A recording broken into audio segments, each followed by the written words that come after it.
cœur de métier, au démarrage, formation et métier, j'insiste beaucoup là-dessus. On est une association marseillaise, puisqu'on est né il y a 72 ans, pour occuper les garçons. C'était le lendemain de la guerre, il y avait les hommes qui étaient partis les 3/4 du temps au front, certains sont revenus mutilés. C'est pour ça qu'historiquement ont été créés les CAT qui sont devenus par la suite les ESAT. Et très rapidement, on est allé sur la partie formation. Donc, historiquement, vous l'avez vu d'ailleurs quand vous avez visité l'ESAT Laval-Barrel, nous avons des supports de production naturellement plus masculins.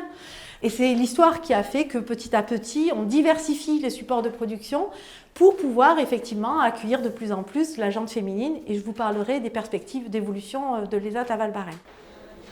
On a des lycées professionnels, on passe des diplômes éducation nationale chez nous. On est conventionné avec l'éducation nationale, on a 155 professeurs éducation nationale parmi nos collaborateurs de formation et métiers. On est sur de la formation en initiale, en apprentissage et la formation continue. Au sein de nos lycées, nous avons des classes Ulysse qui permettent potentiellement d'accueillir des jeunes qui auraient une reconnaissance RQTH, qui leur permet néanmoins d'être en milieu ordinaire. On retrouve tout ce qui est la formation continue, chez nous c'est en violet, et en vert c'est tous nos établissements du médico-social, donc avec notre ESRP La Rouguère. Et on est aussi, donc on a notre IME Les Marronniers, donc avec 5 jeunes en situation de déficience. C'est plutôt de la déficience, on va dire, comportementale, cognitive. Puis on retrouve nos 60 adolescents qui sont suivis par le CESAD.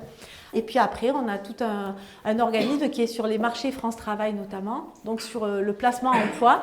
Et l'idée, c'est maintenant de se dire, mais toutes ces personnes qu'on forme ou qu'on accompagne, ça peut être potentiellement aussi des futurs placés en entreprise. Donc c'est ce qu'on travaille aussi parce que ça ne se faisait pas.